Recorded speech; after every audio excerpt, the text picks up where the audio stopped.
સરકારી તેમજ પ્રાઇવેટ જોબ્સની માહિતી માટે અમારી આ ચેનલને સબસ્ક્રાઈબ કરો. તો નમસ્કાર દર્શક મિત્રો, સ્વાગત છે તમારું અમારી આ યુટ્યુબ ચેનલમાં. તો મિત્રો, એચડીએફસી બેંકમાં છે ભરતીની જાહેરાત છે બહાર પાડવામાં આવી છે. આ ભરતી વિશે વાત કરીએ તો આ ભરતીમાં જે લાયકાત છે ગ્રેજ્યુએશન છે માગવામાં આવેલું છે. એટલે કે કોઈ પણ ઉમેદવાર ગ્રેજ્યુએશન કરેલું હશે તે આ ભરતીમાં લાયક ગણાશે. પગાર ધોરણની વાત કરીએ તો વાર્ષિક પગાર આપેલું છે એ 3 લાખ સુધીથી શરૂઆત થાય છે વાર્ષિક પગારની. તો જે પણ ઉમેદવારો છે આમાં ફોર્મ ભરવા ઈચ્છતા હોય તે અવશ્ય આ વિડીયો પૂરેપૂરો જોજો અને વિડીયો પસંદ આવે તો વિડીયોને લાઇક કરજો અને વિડીયોને શેર કરજો. તો ચાલો વિડીયોની શરૂઆત કરીએ આપણે. તો સૌપ્રથમ તો આપણે ભરતી વિશે વાત કરીએ તો ભરતી છે એચડીએફસી બેંકમાં છે ભરતી જાહેર કરવામાં આવી છે, જેમાં પોસ્ટનું નામ છે રિલેશનશિપ મેનેજર અથવા તો પ્રોબેશનરી ઓફિસર તરીકે પણ ઓળખી શકાય છે. જગ્યાની મિત્રો અત્યારે છે નોટિફિકેશનમાં કોઈ પણ ઉલ્લેખ કરવામાં આવ્યો નથી, એટલે કે જગ્યા તેમણે છે જાહેર કરવામાં નથી આવી. જોબ લોકેશન સમગ્ર ભારતમાં તમને જોવા મળવાનું છે.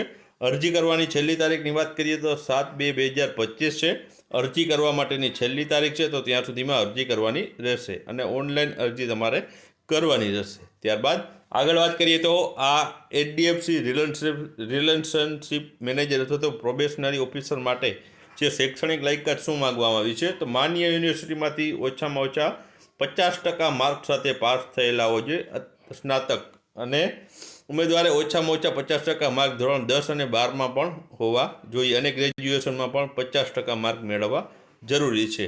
અને આમાં છે મિત્રો એક અનુભવ પણ માંગવામાં આવેલો છે. 1 વર્ષથી 10 વર્ષ સુધીનો અનુભવ ધરાવતા જે છે તેને છે પ્રથમ છે તે એપ્લાય એને જ કરવાનું રહેશે. તો જે પણ ઉમેદવારો હાલમાં કોઈ બેંકમાં નોકરી કરતા હોય તો તેના માટે છે આ સુવર્ણ તક કહી શકાય.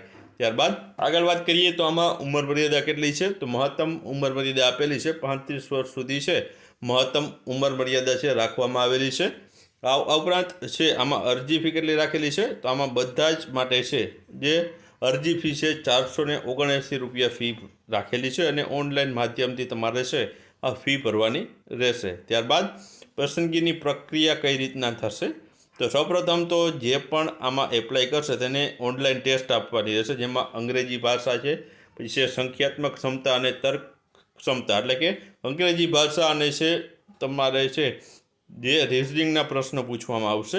સમયગાળો 1 કલાકનો 100 પ્રશ્ન હશે અને 100 ગુણ રહેલા હશે.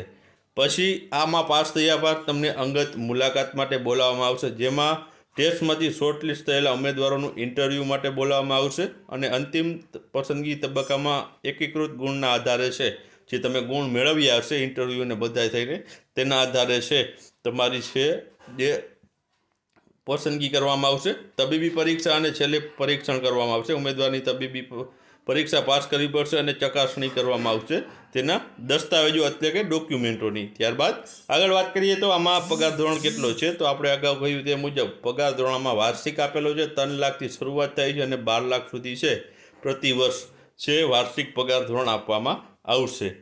વધારાના લાભમાં છે જે પરફોર્મન્સ લિક્વિડ વેરિયેબલ પગાર અને સબસિડીવાળા સ્ટાફ લોનને પોસ્ટ કન્ફર્મેશન 6 મહિના માટે આપવામાં આવશે. ત્યારબાદ હવે આના મિત્રો છે ક્યારથી શરૂઆત થઈ છે તો 30/12/2024થી આના ફોર્મ ભરાવાની શરૂઆત થઈ ગઈ છે અને 7/2/2025 સુધી છે આના ઓનલાઈન ફોર્મ ભરાવાના છે. તો જે પણ ઉમેદવારો ભરાવા માંગતા હોય તે ફોર્મ અવશ્ય ભરી દે. અને ઓનલાઈન ટેસ્ટની તારીખ કામ ચલાવ આપેલી છે કે 25 માર્ચ 2025 સુધીમાં છે આની ઓનલાઈન ટેસ્ટ લેવામાં આવશે. તો જે પણ ઉમેદવારો ફોર્મ ભરવા માંગતા હોય તે 7/2/2025 પહેલાં ફોર્મ ભરી દે.